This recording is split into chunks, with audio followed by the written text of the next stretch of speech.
Thank you. I'm so glad that you were bold enough to say, how do we do this, Hannah? That's good.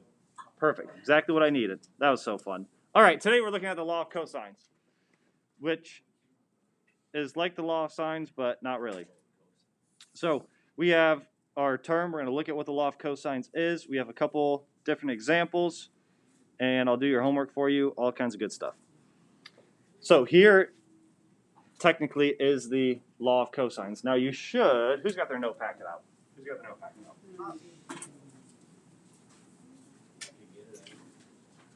If you look on the very back side of your note packet, you have the law of cosines right there for you. So that will be helpful to refer to while we are going through this lesson. Now, with the law of sines, we kind of have the hang of everything. Guys, we don't need to stare at what's going on outside. I promise. It's okay. We can have some self-control. With the law of sines, we got the hang of things. We knew that our angles were always going inside of the sine, which is normal, and our side lengths were always going in the denominator. There wasn't a whole lot going on. Now, when it comes to the law of cosines, there's a lot more going on, right? This is a pretty long equation. So we need to be even more familiar and even more confident with what our variables mean. Remember, our undercase or lowercase variables, those are always our side lengths. The uppercase variables are always our angles. So when we look at the law of cosines, how many angles do we need to use the law of cosines? Kind of. I mean, that was a little bit of a trick question. There is one angle involved, right? But if we have all three of the sides, then we could also solve for an angle. Do we see that? We'll see it eventually. But there is only one angle involved. Seeing an example will be the easiest way to know what's going on. So it says solve the triangle. We need to find everything. Round the decimal to the nearest tenth. Now if we look at I'll write it down here so we can see. A squared equals b squared plus c squared minus 2bc cosine of a. Now, if we need to solve this triangle, that means we need to find all the angle measures, correct? They already give us all the sides, so we need to find the angle measures. Which angle would you guys like to find first? I heard A and C. Does anyone have any other opinions? Anyone for B? Oh, most people want B. Okay. We'll find angle B first. Now, if we're finding angle B first, right, we're going to be finding the cosine of B. This is where things can get a little bit, I don't know if tricky is the right word, but we just need to make sure that we are keeping all of our sides consistent. If we are finding the cosine of angle, or if we're finding angle B, what side length would we be setting everything equal to? Right, lowercase b, so opposite of our angle B.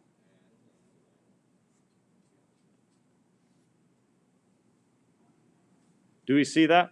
Whatever we are taking the cosine of, whatever angle that is, we will be using that side to set everything equal to. That's where keeping our formula in front of us and keeping all that straight can really help. Now, the other two parts, this b squared plus c squared, those are just our other two sides. And it really, the order of that really doesn't make a difference, right? So then we would have 12 squared plus 20 squared minus 2 times 12 times 20 equals the cosine of b.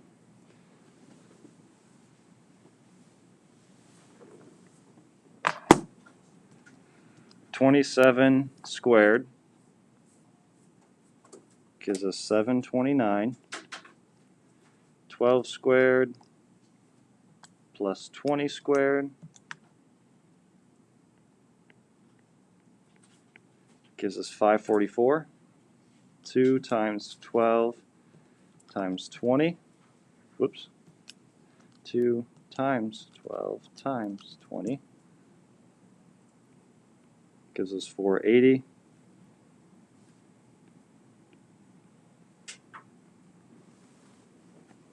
times the cosine of b. Are there any questions so far?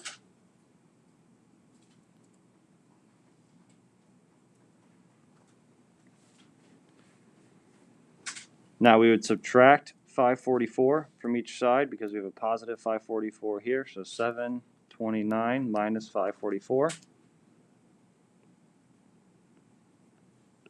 185 equals a negative 480 cosine of b. Now how do we get rid of that negative 480? That's what we might think, but 480 is being negative 480 is being multiplied by cosine of b, so we need to divide each side by negative 480. Yep, that's totally an easy mistake to make, Kylie. I'm glad you said that. Divided by 480. And this is, again, we're using this, the second answer key can be helpful. You get a messy decimal. 3.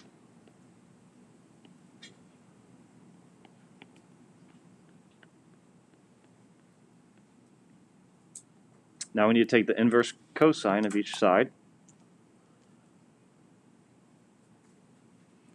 And we get that angle B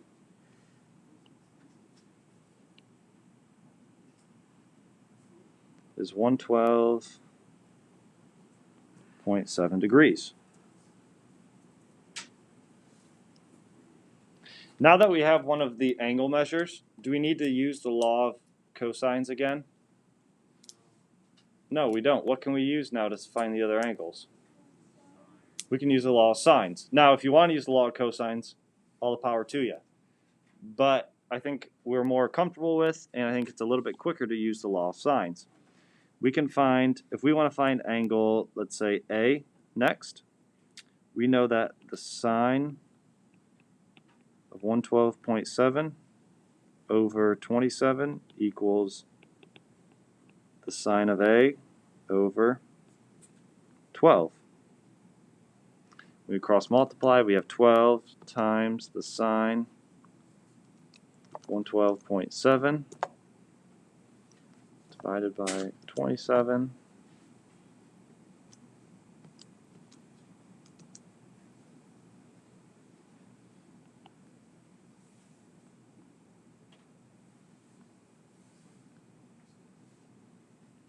A would equal 24.2. I'm not going to show all my work for that because I think we all should be able to find that by now if we have the right setup. Now, what do we need to do to find the last angle? Yeah, we can just subtract. We can do 180 minus 112.7 minus 24.2.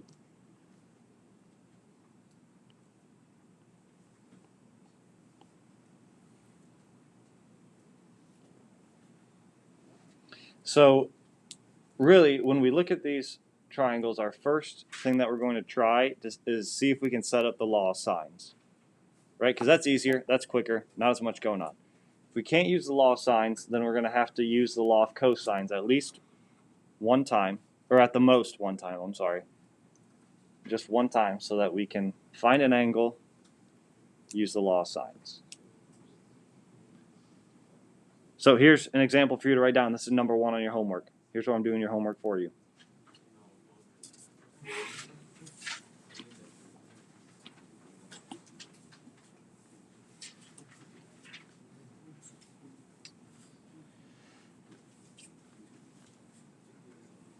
Now I'm going to write our setup. A squared equals b squared plus c squared minus 2bc times the cosine of A.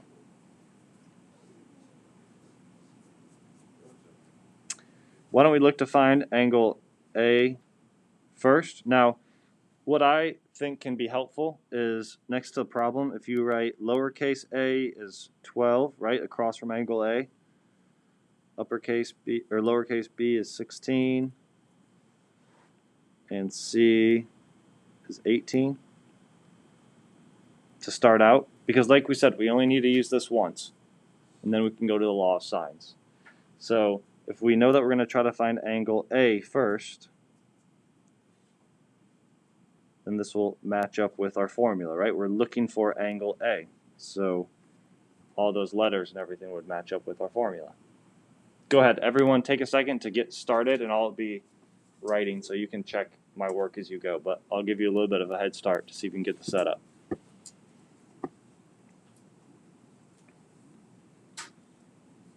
After about a minute, I'll start writing a few things up here.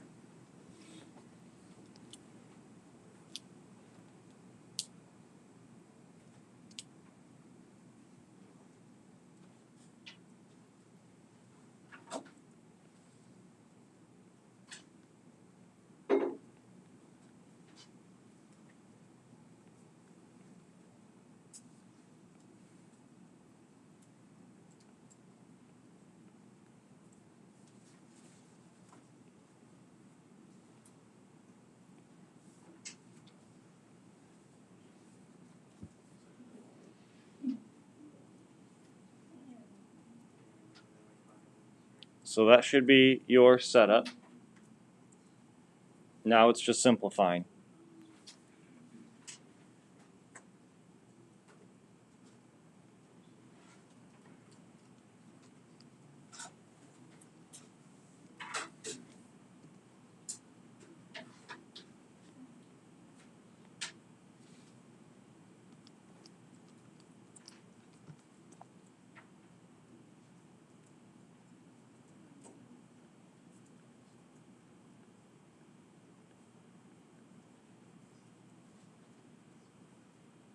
Here should be your first step, simplifying.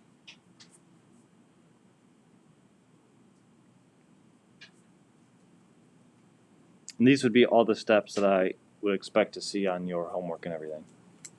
There's no way to do these without writing a few things down.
Got it?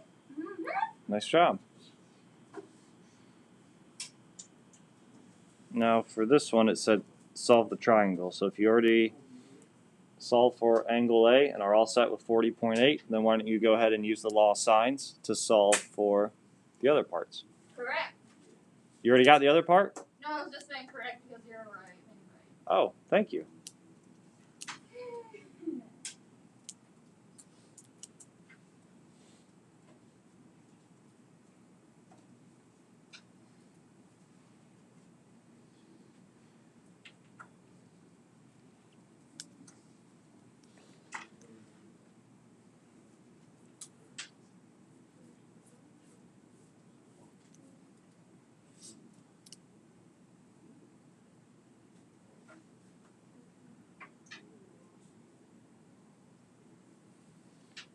Like I said, if you finish, use the law of sines and find, I mean, you can decide if you want to find B or C next.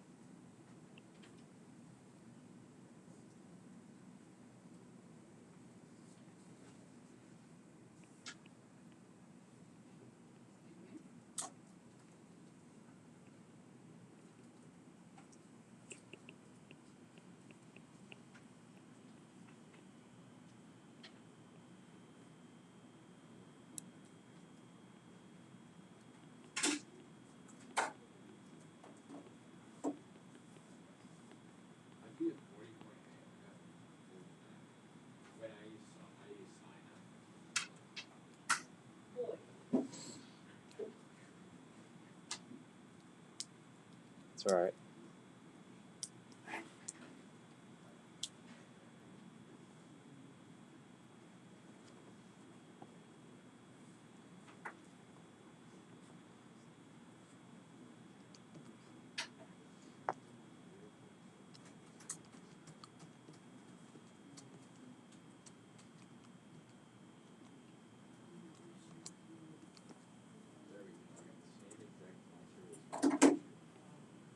Good job.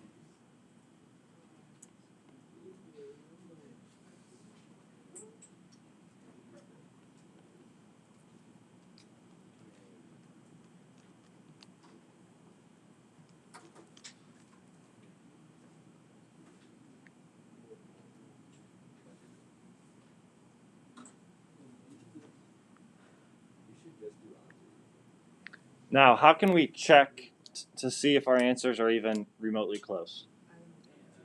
We can what? We can add them together. Yep, make sure they all add up to 180. That would be one quick check. What else can we do? Compare them to the sides. Yep. Our longest side is 18, so that should be across from our largest angle. Our second longest side is 16. That should be across from our second largest angle. Now, that doesn't tell you for sure if it's 60.6 or if it should be 58, right? It doesn't tell you specifically what number you should have, but it lets you know if you're even in the ballpark. So that would be one thing just to make sure that you've got even a reasonable answer. On a multiple choice question, that might be enough to eliminate a couple options on a multiple choice question, right? So be careful there. Now, there's one other type of triangle where we would need to use the law of cosines. And this would be the setup. This should look familiar from our warm-up. So this is not on your homework. We'll do one of your homework questions next, but just watch as I go through this one.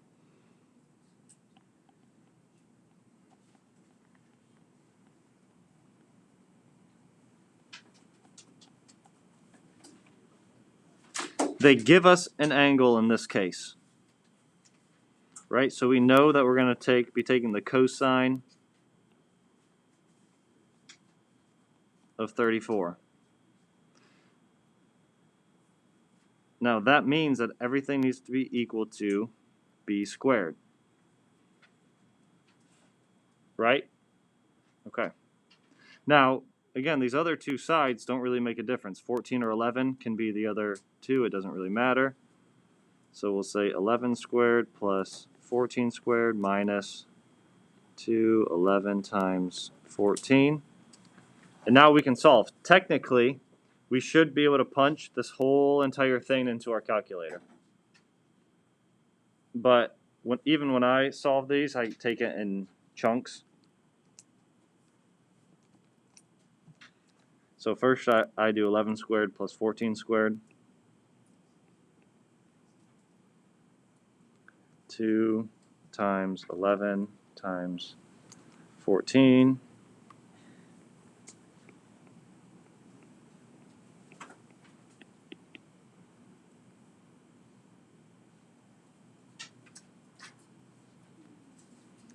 Now 317 minus 308 times the cosine of 34.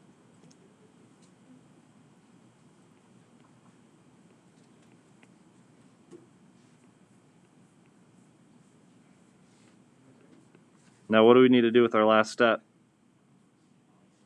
Square root.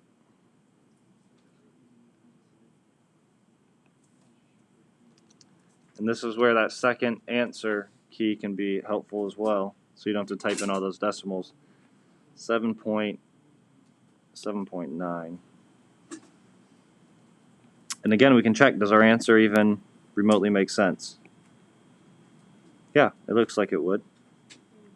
Now what can we do to solve for the rest of the triangle? Use what? We can use the law of sines. Yep, because we have an angle on the opposite side.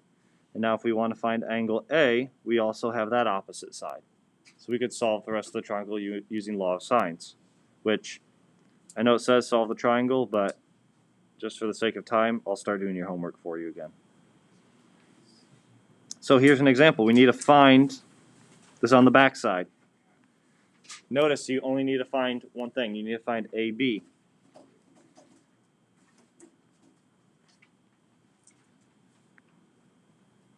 Which we see AB is opposite from our angle. So we know that we're going to be setting everything equal to AB, right? It's opposite of our angle. AB equals 29 squared plus 13 squared minus 2 times 29 times 13 cosine of 41. Are we good with that setup?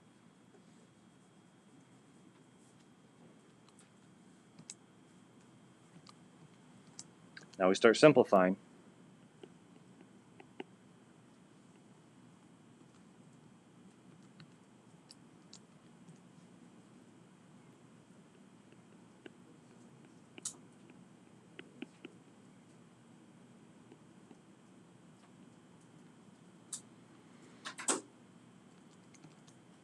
(110) minus 754 times the cosine of 41.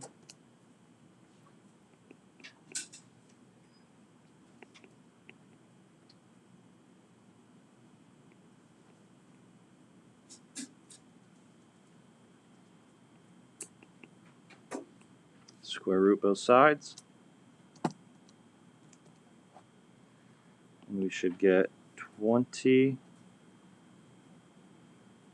Well, that'd round up to 21 degrees. Whoop, not degrees. 21.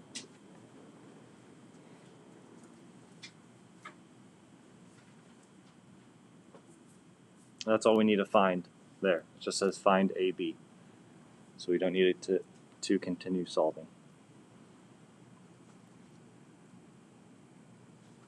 What questions do you guys have? That's the new stuff for today. What's that thing under the brackets like? This just says AB. So that's our Not on the sign. other one. Here? That's 440.9489. That was our decimal after we simplified all of this. And I just put all of this in my calculator. Right here. Can we just do odds and 4 evens? No. I know, but we're doing this today. You'll have some time to do it tomorrow and your review packet, which is a packet. But I'll give that to you today as well. And oh, this is not a worksheet with a staple. This is definitely a packet, our review. Oh my goodness, you guys are such whiners. You have had barely any homework in geometry until this chapter. Because we need to ret this stuff out, otherwise we're gonna not be getting it. Yeah? Don't we have it? No, we don't. Well, there is one in this like section, yes, but not for today. We did one a couple days ago or last week.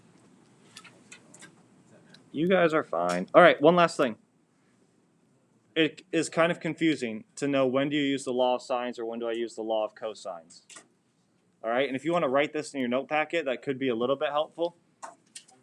And if you don't totally get what I'm talking about here, then it's not the end of the world, right? It's not a huge deal. Our go-to is going to be the law of sines. Now, if I'm remembering correctly, don't quote me on this or hold me to this, but I think on the test, there's a hint on which one you're supposed to use. So you might not even have to decide which one to use. It might just tell you to use either law of sines or law of cosines. But I might be remembering it correctly.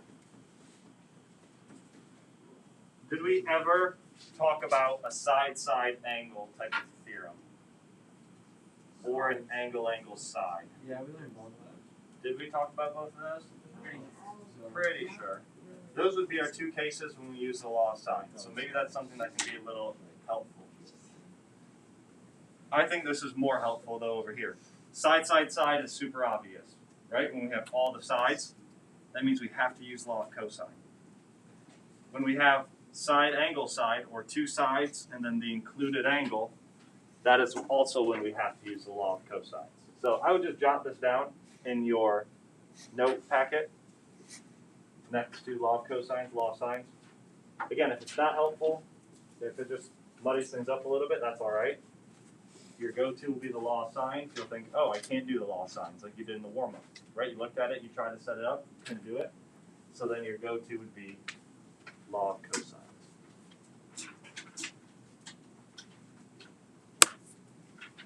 All right, go ahead. You can go in whatever order you would like. You can finish the worksheet from yesterday before you get started on the one from today. You could do whatever you want. But you got about, no, not nap time. I shouldn't say you can do whatever you want. You have 2 options. Maybe 3 options if you finish them both. Yeah. Let me stop the recording for a second.